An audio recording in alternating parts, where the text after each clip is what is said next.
I'm here with Smokey. He's not happy with me. He just pecks me.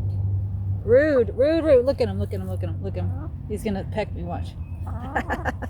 I'm sorry, buddy. He's mad because we put up a fence. He still has plenty of room to run around. He's gonna try to get me, watch, watch. Ah, okay, whatever. He'll get over it. It's for his own safety. But I'm out here planting some tomatoes and some okra in the little garden bed that I made around our banana circle. Let me show you guys. It's really coming along. It's so beautiful.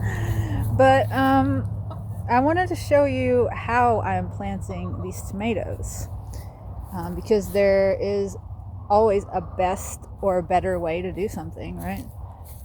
So let me just show you what's going on first, because look how beautiful this is. I just dug this hole a week ago, and this is already so much life and abundance happening here.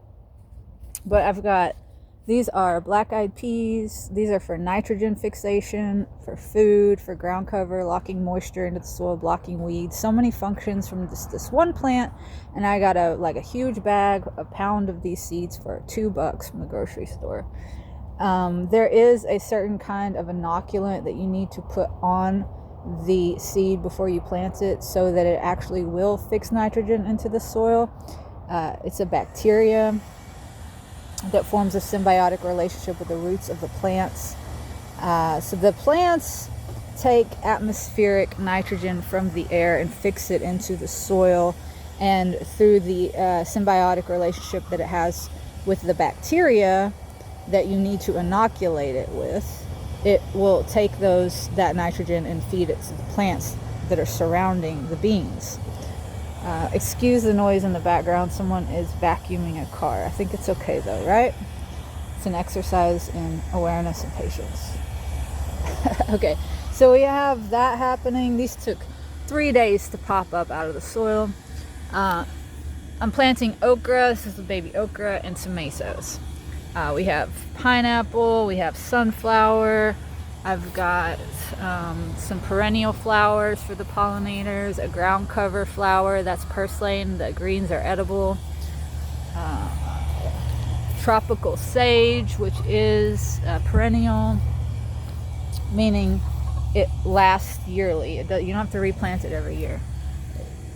This is Okinawan spinach. This is a perennial, long-lived tropical spinach that does well in the heat of Florida. This is Thai basil, cinnamon basil, society garlic, skullcap, goldenrod there in the pot under the banana. So we already got a lot going on. Now we're planting these are perennials. Now we're planting annual vegetables, tomatoes and okra. Okay, so the tomatoes, what I'm doing here, as you can see, I've trimmed off a lot of the bottom leaves here. And what I did was I sanitized my scissors first with rubbing alcohol, because we don't want to spread disease to this plant, because it's just like our human skin. If we cut our skin on a rusty nail, we're going to cause an infection. So we're going to clean the blade and then cut close to the stalk of the tomato plant. And the reason that we're doing this is, you see, the root structure of this tomato is only as deep, obviously, as this pot allows. But you have all of this growth above the pot, which is much taller than this depth of this pot. Ideally, you want a plant with a deep, deep root structure, because that allows it to go down and mine nutrients and minerals and to hold its ground when the wind blows, right? It's not just going to fall over because the weight of the plant above the ground is too much for the roots to handle. So if you take this plant and you plant it on its side in the soil and cover all of this stem with soil, it will actually sprout roots. Now tomatoes they're made in this way. Some tomatoes are a variety that is called determinate, and some are indeterminate. And indeterminate tomatoes, what that means is they just keep branching off. Rather than growing up, they vine out and they just keep shooting off, and they'll lay on the ground, and as they lay on the ground, the pieces that are laying on the ground will sprout roots. So that's what we're gonna do. We're gonna lay it on the ground so we get a very strong root structure, so this plant will be robust. So I've dug a hole here. This is where it's gonna go. And of course we want to condition the soil a little bit before we plant it. So what we're putting in the ground here, ideally you want to use things from your waste stream of your city or your home to build the soil, and we're setting up a system to get that done. But in the meantime, right away, because we don't have a system set up for recycling our waste stream just yet and we're ready to plant food, we had to go and buy some fertilizers. So what we have is bone meal, which is a great source of phosphorus and calcium. We have azomite, which is a type of ancient volcanic rock, or ash, excuse me.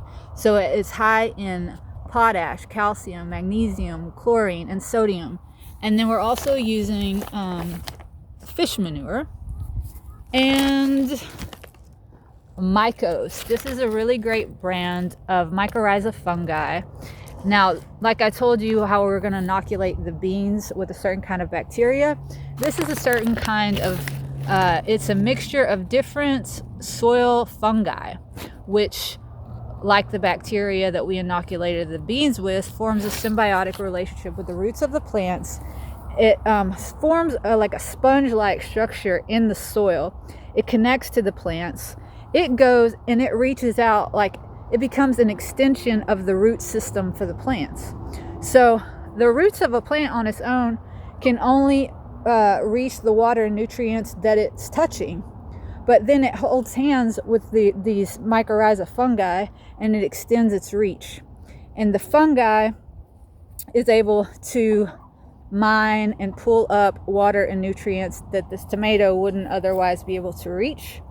And it feeds the tomato, and in return, the tomato, through the act of photosynthesis, in creation of a sugary exudate, will feed that sugary exudate to the fungi. They have a symbiotic relationship.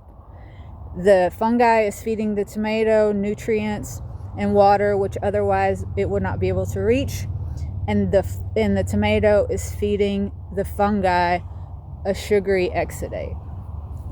Okay, so this is what we're doing, and this is what we're doing in community with this project, is creating these symbiotic relationships so that we can all be better together, just like the fungi and the plants are better together, right? And also, we living inside of us have bacteria and fungi, and our nervous system is much like the roots of a plant.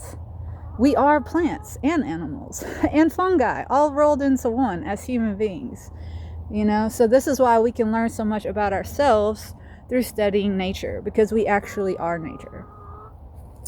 So, and these guys are nature too, and hopefully they will forgive me and understand that we're all working together to help each other. Right, guys? Okay.